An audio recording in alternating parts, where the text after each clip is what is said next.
Good morning, everyone, and welcome to the second edition of PTC's Heroes Move the World series, where we celebrate Filipino excellence through global Filipinos who are moving the world in more ways than one.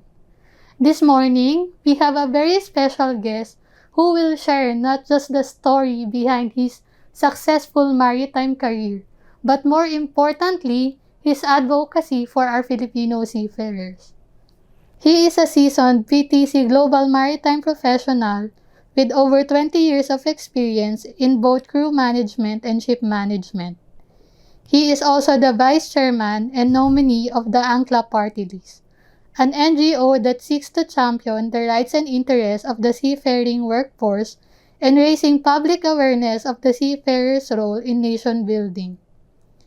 He is very passionate about his community projects in Bulacan and continues to find ways to help uplift the lives of those around him. Please welcome PTC Senior Vice President for Ship Management Lead, Captain Ronald S.J. Enrile. Good morning, Cap Enrile. Good morning, Ella.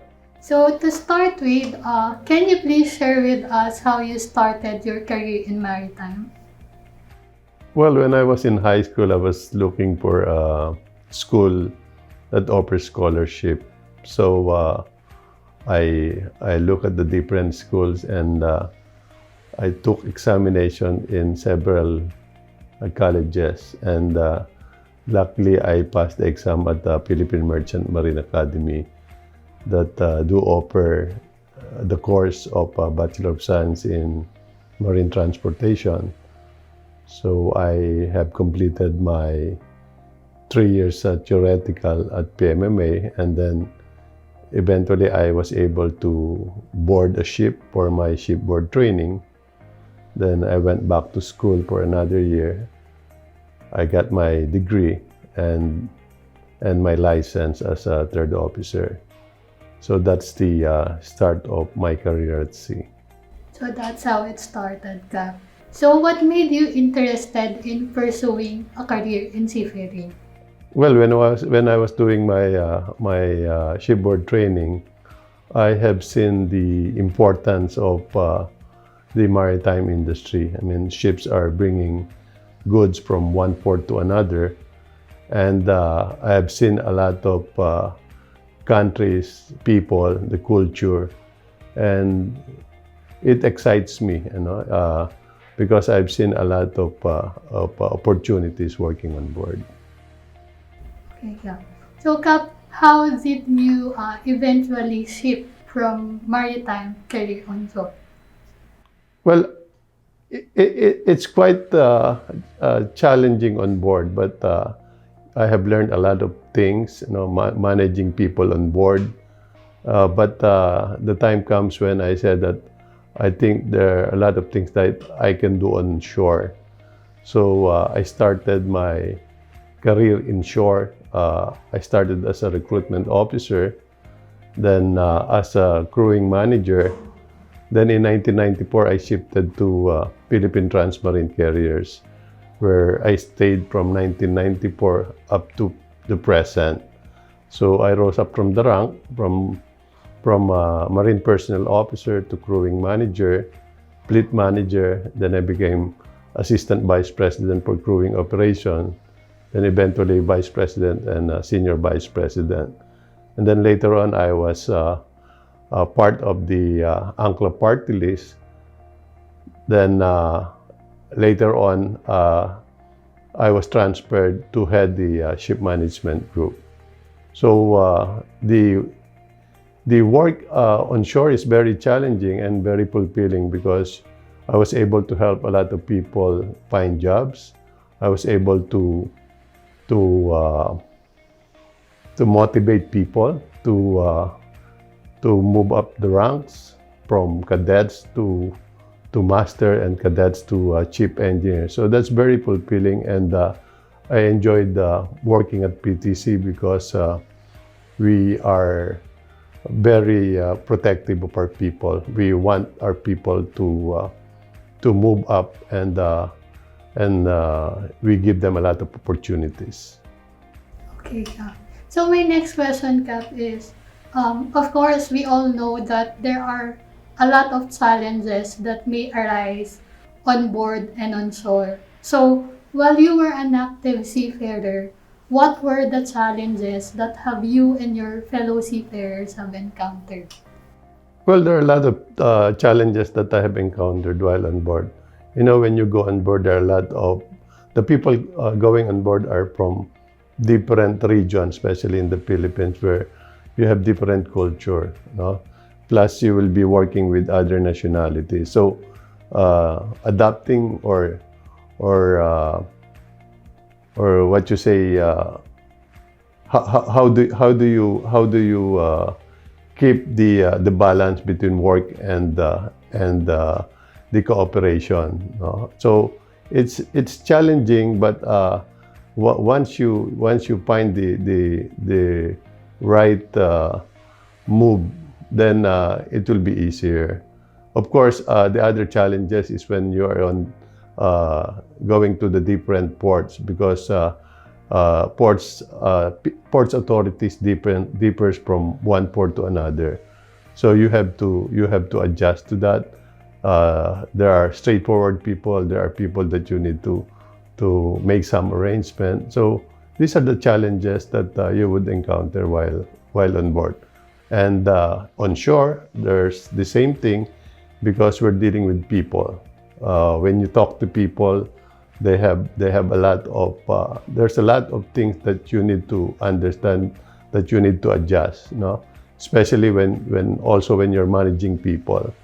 So the style of management that you have to do should be flexible, so that you can do the work done. How did these challenges help in shaping you and your desire to be of service to other Filipino seafarers? The challenges that I have encountered while on board and on shore made me realize that there are a lot of things that needs to be done, and that made me decide to work with Angkla, because we really need to have a voice in Congress. People in Congress doesn't know about maritime industry. Perhaps they read about the maritime industry, but the deep inside the challenges and what needs to be done should be championed by somebody who have experienced that challenges. That's the reason why we were able to enact laws that would really benefit the Filipino seafarers as well as the maritime industry. There's still a lot of things that are in our pipeline, House bill that we have filed in the 17th Congress, but we have to refile it once we are back in Congress. One of those is the strengthening of the Philippine Ship Registry, because with that bill, it becomes a law. We can be competitive with the other flag states. As you know, there are only 113 Philippine registered vessels, compared to the 8,000 vessels plying on international trade. And if you look at the data, Panama has more than 10,000 vessels, and yet the crew that are manning the vessels under Panama flag are Filipinos. So the question is, why not register the vessel under Philippine flag? Anyway, they are employing Filipinos. So we need to look at the system. We need to simplify the system. We need to be competitive, and that's one of the bills that we need to file in Congress. So we really have to be back in Congress, because if we increase the number of ships, the Philippine registered ships, that would create more jobs, that would secure the jobs of the Filipino seafarers, and the ancillary services for the vessels that are registered in the Philippines would also increase, including ship management, crewing, and even ship handling, etc., etc. So we have to strengthen the Philippine registry. Thank you. So, Cap, on top of everything that you have accomplished in your career at sea and as a maritime executive, you are also a staunch advocate for giving seafarers a voice in Congress through Angkla. So, can you please tell us more about this? What is Angkla and what does it do? Well, Angkla is an organization that advocates for the welfare of the seafarers. We formed the Angkla Party List in 2012. We ran in 2013. We got a seat in Congress. And I would say that the first bill that we have filed is appointing Marina as the single maritime administration. This is the answer to the EMSA's findings in the Philippine setting. And that I would say help the Philippines to stay in the whitelist of IMO. So I would say we have protected the jobs of the Filipinos because we were able to show the European Union that we are serious. The government is serious in complying with the international standard. So the other thing that we have done is the Seafarers Protection Act. This is to protect the seafarers who got sick on board, those who have died, because there are a lot of ambulance chasing lawyers that make it as a business.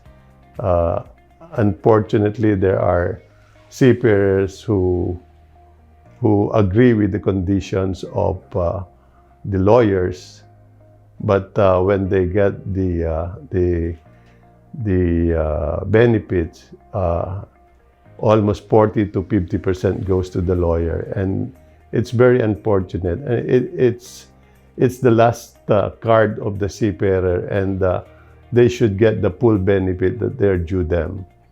So with the law that Angkla has passed, the lawyer's fee is pegged at 10%.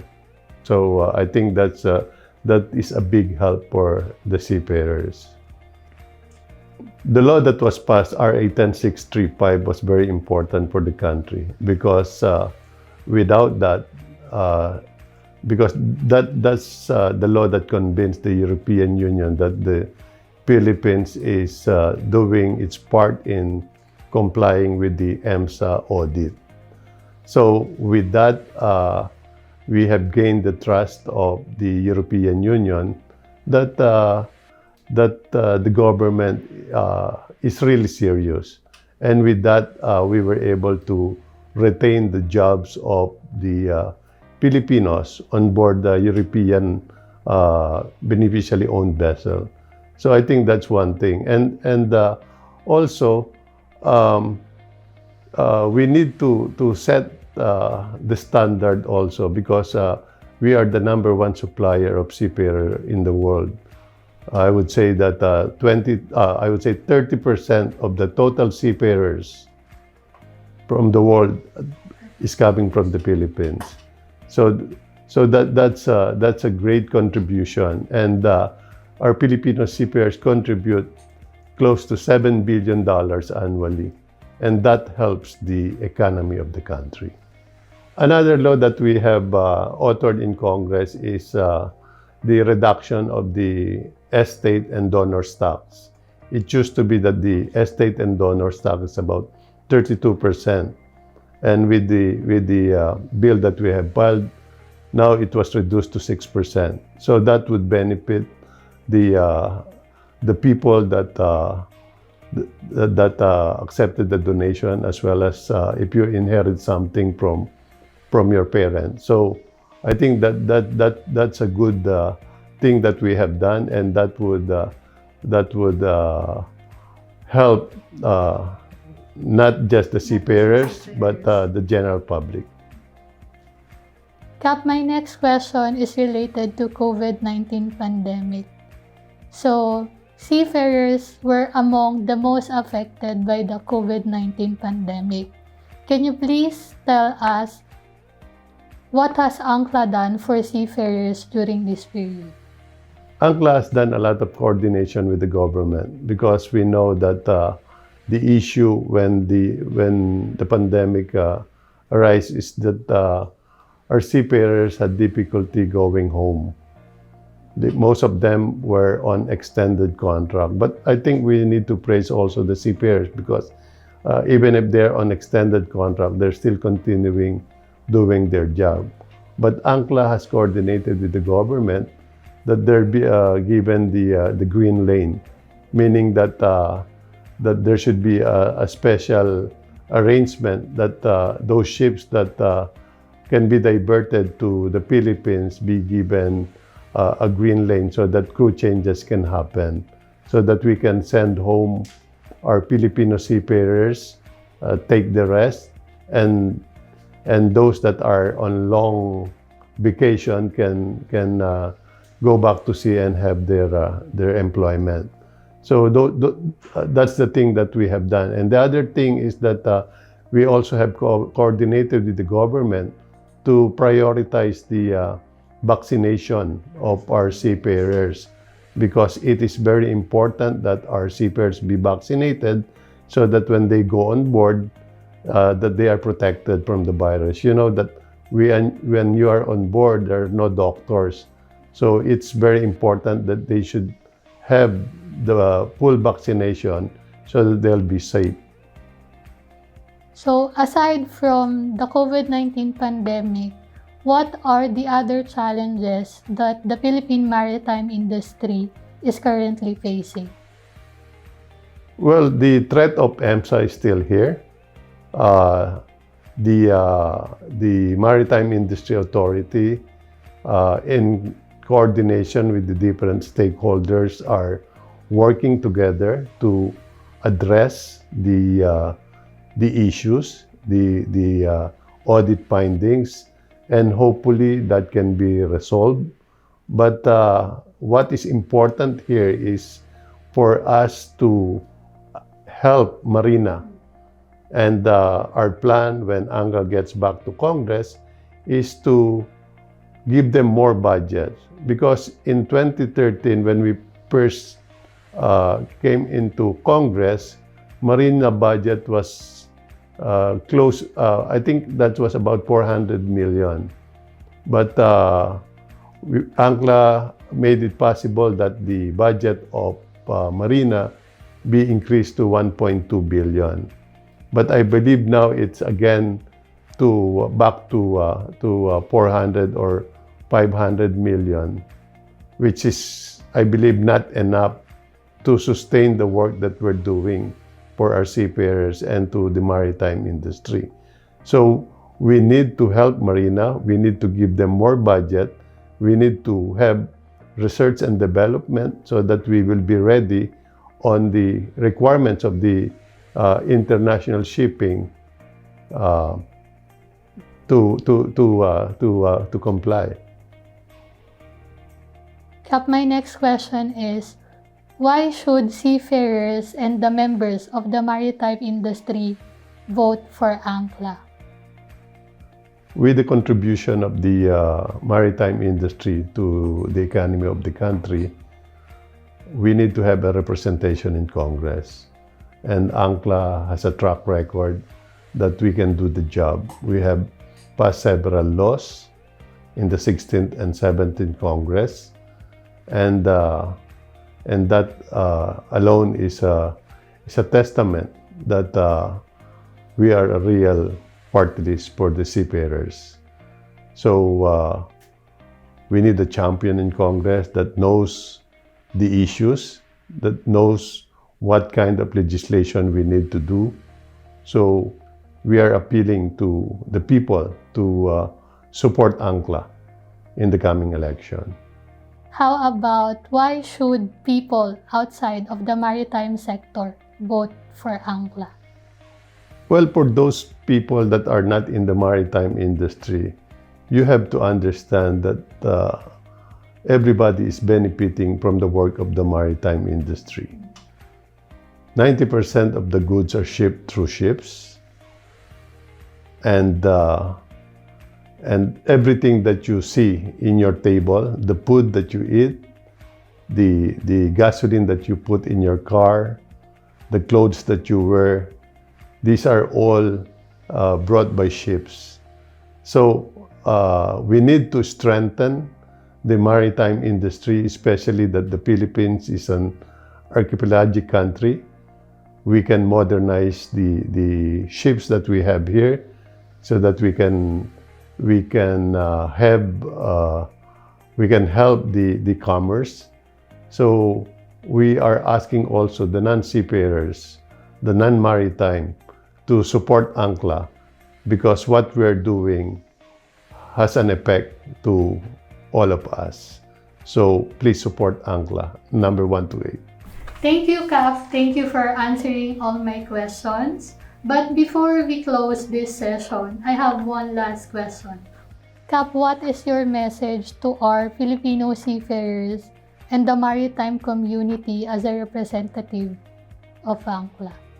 Sa ating mga seafarer na naglalayag ngayon at doon sa mga nagbabakasyon, ang lagi ko lang paalala sa inyo, lagi niyong pagbubutihin ang inyong trabaho pag kayo ay nasa barko, dahil kayo ang angkla para mapanatili natin na ang Filipino seafarers ang number 1 sa buong mundo. Maraming salamat. Thank you very much for sharing your story with us and shedding light about the importance of having representation for seafarers and the maritime industry in Congress. Thank you again, Capt. Thank you very much, Ella. Thank you.